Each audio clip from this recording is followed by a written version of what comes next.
Ainsi, 210 000 bouteilles sont produites chaque année. À Fronsac, à 25 km de Bordeaux, le château de la Dauphine se trouve au cœur d'un vignoble de 53 hectares, composé de 85% de merlot et de 15% de cabernet franc. Les vignes se dessinent en forme d'amphithéâtre, dorées par le soleil du sud. Il faut savoir que la propriété a été construite en 1750, donc on a une architecture typique 18e siècle.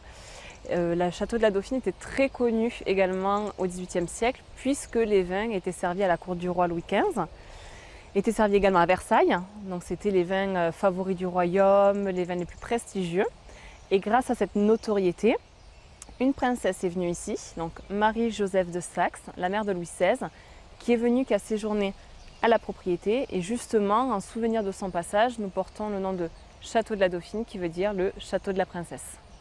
Travaillant avec le Cru Advantage, négociant en vin à Bordeaux, le Château de la Dauphine présentera cette année en novembre leur vin lors de l'exposition internationale des importations de la Chine.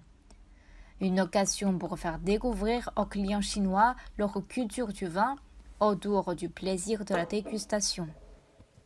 Tout d'abord, il faut savoir que c'est la première année qu'on présente à ce salon. On a l'habitude, les années précédentes, de faire différents salons en Chine. Cette année-là, on a sélectionné différents produits qu'on souhaitait présenter à nos clients. On a sélectionné une dizaine de produits, 10 différents vins, de millésimes différents, que ce soit de Bordeaux ou du Roussillon. Pour Cru Advantage, le marché chinois présente un grand potentiel pour le secteur viticole. Cette entreprise vise davantage pour les années à venir à rencontrer les consommateurs en Chine afin de mieux répondre à leurs besoins. L'entreprise travaille 90% le marché asiatique et 10% le marché européen. Nous avons de nombreux commerciaux sur place directement en Chine.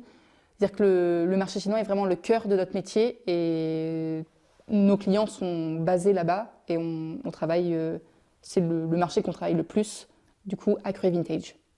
Les vins français conservent leur place dominante sur le marché chinois au niveau des exportations.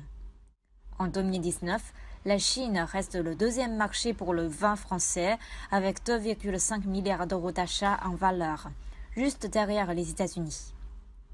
En Chine, près d'une bouteille de vin importé sur deux est française.